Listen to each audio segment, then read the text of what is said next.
ሰላም ጤና ይስጥልኝ ዶክተር ዮናስ ቤተሰቦች እንደምናላችሁ ዛሬም እንደተለመደው በአንድ ጠቃሚና አስተማሪ ሐሳብ ተገናኘን።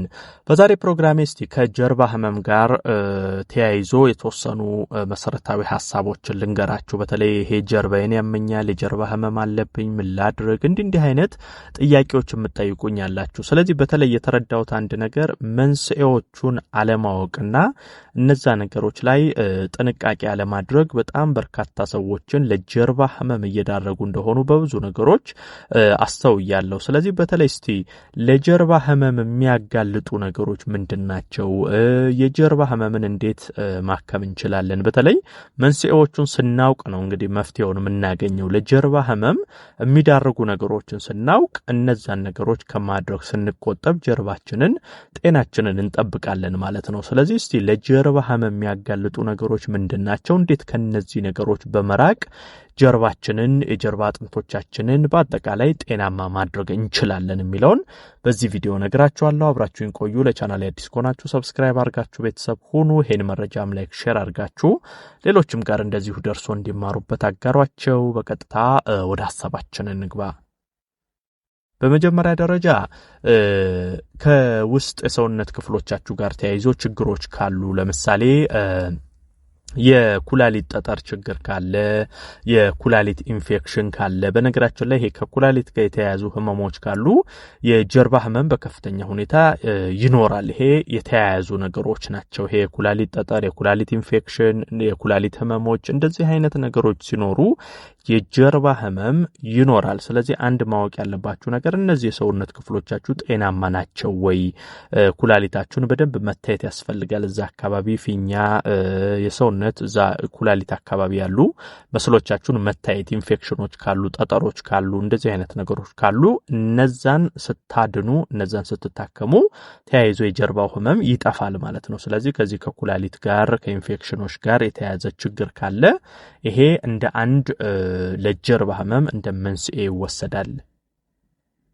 ሌላው በአደጋ ምክንያት ነው። እንግዲህ ብዙ ሰው ለጀርባ ህመም የሚዳረገው በጣም በርካታ ሰው ከፍተኛ የጀርባ ጉዳት የሚደርስበት አደጋ ከተከሰተ፣ ይሄ የመውደቅ አደጋ ከደረሰባችሁ የመኪና አደጋ ሊሆን ይችላል። የተለያዩ ጀርባችሁን መመታት፣ ይሄ ከጀርባ ከአከርካሪ ከዲስክ ከጀርባ አጥንቶች ጋር ተያይዞ የደረሰባችሁ አደጋ ከነበረ እንግዲህ እነዛ አደጋ የደረሰባቸው ክፍሎች በተገቢው መንገድ ህክምና አግኝተው ማገገም ካልቻሉ የጀርባ ህመሙ ረጅም ጊዜ ሊቆይባችሁ ይችላል፣ ለጀርባ ህመም ሊዳርጋችሁ ይችላል። ነገር ግን እንደ መሰረታዊነት በጀርባ ላይ የሚደርሱ የተለያዩ አደጋዎች እንደዚሁ ለጀርባ ህመም ይዳርጋል።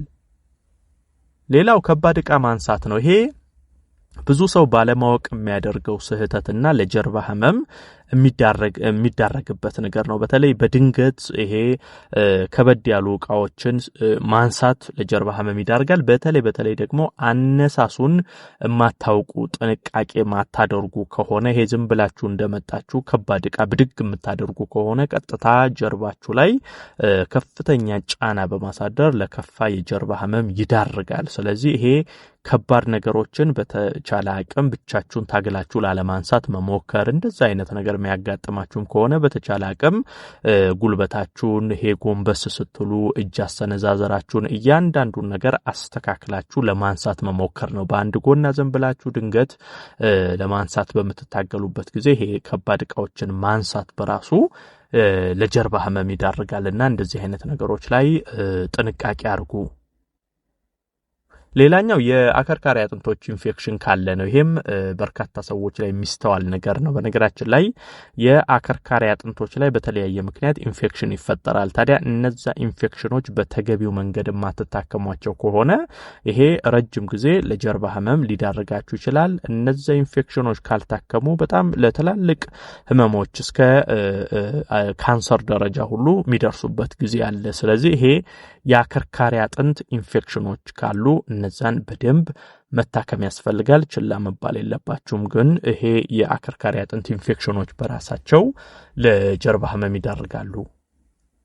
ሌላኛው የአጥንት መሳሳት ነው። እንግዲህ የአጥንት መሳሳት ችግር በተለይ እድሜ ከፍ ሲል ነው በፊት ላይ የሚስተዋሉት። አሁን እንኳን ከዚህ ከቫይታሚን ዲ እጥረት ከተለያዩ ነገሮች ጋር ተያይዞ ገና በወጣቶች ላይም እንደዚህ አይነት ችግር እየተስተዋለ መጥቷል። በተለይ ከአጥንት ጋር ተያይዞ ቫይታሚን ዲ፣ ካልሲየም እንደዚህ አይነት ነገሮችን በደንብ መውሰድ አለባችሁ። የአጥንት መሳሳት ችግሮች ካሉ እነሱ በራሳቸው ያው የጀርባ ህመም በከፍተኛ ሁኔታ ማምጣታቸው አይቀርም። ስለዚህ የአጥንት መሳሳት እንደ አንድ የጀርባ ህመም መንስኤ ይወሰዳሉ። በተቻለ አቅም ለአጥንት መሳሳት ችግር እንዳትዳረጉ አመጋገብን፣ አኗኗርን ማስተካከል ነው። ተመርምራችሁም የአጥንት መሳሳት ችግር ካለባችሁ አስፈላጊውን ሕክምና ማድረግ ያስፈልጋል። ሌላው የዲስክ መንሸራተት ነው። ይሄም እንግዲህ በጣም ብዙ ሰዎች ላይ የሚገኝ አንደኛው የጀርባ ህመም መንስኤ ነው። የዲስክ መንሸራተት ወይንም ያለ ቦታው መሆን በጣም ብዙዎችን ለጀርባ ህመም ዳርጓል። እንደ አንድ መንስኤ ይወሰዳል። ብዙዎቻችሁ የዲስክ መንሸራተት እንደተባላችሁም በህክምናው የነገራችሁኝ ያላችሁ። ስለዚህ እሱም የራሱ የሆነ ህክምና አለው። ያንን በተገቢው መንገድ ተከታትላችሁ ማከም ያስፈልጋል። ነገር ግን የዲስክ መንሸራተት ችግር ካለ እሱም ለጀርባ ህመም ይዳርጋል። ሌላኛው ክብደት መጨመር ነው በጣም የሚነሳው። እንግዲህ ቦዲ ማስ ኢንዴክሳችን የተስተካከለ ካልሆነ ከፍተኛ ቦርጭ፣ ውፍረት፣ የስብ ክምችት፣ ያላስፈላጊ የኮሌስትሮል ክምችት እንደዚህ አይነት ነገር ሰውነት ላይ በሚኖርበት ጊዜ እንግዲህ ሰውነታችሁ ራሱን መሸከም ስለሚያቅተው በተለይ ጀርባችሁ ላይ ከፍተኛ ጫና ስለሚያርፍ ጀርባ ላይ፣ ጉልበት ላይ እንዲህ አይነት ቦታዎች ላይ ከፍተኛ ጉዳት ሊደርስ ይችላል። ይሄ አላስፈላጊ ክብደት ሰውነታችሁ ከቁመቱ በላይ ከሚገባችሁ የተስተካከለ አቋም ውጪ ከፍተኛ ክብደት ውስጥ በምትገቡበት ጊዜ ለጀርባ ህመም ትዳረጋላችሁ። ይሄን እንግዲህ አኗኗርን፣ አመጋገብን በማስተካከል የአካል ብቃት እንቅስቃሴዎችን በማድረግ በጤናማ መንገድ ክብደታችሁን ለመቀነስ ጥረት ማድረግ ነው። ሌላኛው ደግሞ ያልተስተካከለ አቀማመጥ፣ አተኛኘት እንደዚህ አይነት ነገሮችም ለጀርባ ህመም ይዳርጋሉ። በተለይ ስትቀመጡ ይሄ ዝቅ ብላችሁ አጎንብሳችሁ ረጅም ሰዓት መቀመጥ በራሱ ለጀርባ ህመም በጣም ይዳርጋችኋል። ነገር ግን የምትቀመጡበት አቀማመጥ በራሱ ለጀርባ ህመም ይዳርጋል። ስትተኙም ልክ እንደዛው በተለይ በሆድ ይሄ በደረት መተኛት ለጀርባ ህመም ይዳርጋልና ይሄ አተኛኘት፣ አቀማመጥ እነዚህ ነገሮች በራሳቸው ጀርባ ላይ በሚያመጡት ጫና ለጀርባ ህመም ይዳርጋሉ።